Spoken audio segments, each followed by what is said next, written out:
Hi friends. இன்றைக்கி பார்த்தீங்கன்னா நம்ம வீட்டில் ரொம்ப நாளாக தேடிக்கிட்டு இருந்த ஒரு ஜங்கிலி பீஜ் எனக்கு பிடிச்சாச்சு ஃப்ரெண்ட்ஸ். நம்ம புறாக்களுக்கெல்லாம் இன்றைக்கி இறை வச்சுக்கிட்டு இருக்கச்சியில் பார்த்தீங்கன்னா அந்த ப்ளூ பாரில் ஜங்கிலி பீஜ் இன்றைக்கி மாட்டிக்கிட்டேன் வசமாக. சரி கொண்டு போய் மார்க்கெட்டில் போட்டலாமான்னு பார்த்தேன். பாவம் அது நூறுரூவாய்க்கு தான் போகும்.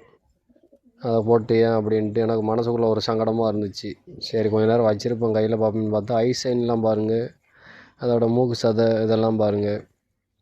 நான் இதுகள்லேருந்து கலப்பினம் தேர்ந்தெடுத்து புறாக்களும் நம்ம ப்ரீடிங் பண்ணுறாங்க ஒரு சிலர். அந்த மாதிரி பண்ணால் அது எப்படி ரிசல்ட்டு கொடுக்குது என்னன்னு தெரில. ஆனால் ஹோமரோட சென்ஸ் வேறு, இதுக்கு சென்ஸு கம்ப்ளீட்டாக டிஃப்ரெண்ட்டாக இருக்கும்.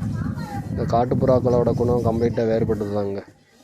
சரி அதை கொஞ்சம் நேரம் கையில் வச்சுட்டு அப்படியே பறக்கவிட்டாச்சு ஃப்ரெண்ட்ஸ். இந்த வீடியோ பிடிச்சிருந்தால் லைக் பண்ணுங்கள், ஷேர் பண்ணுங்கள், சப்ஸ்கிரைப் பண்ணுங்கள் ஃப்ரெண்ட்ஸ். தேங்க்ஸ் ஃபார் வாட்சிங்.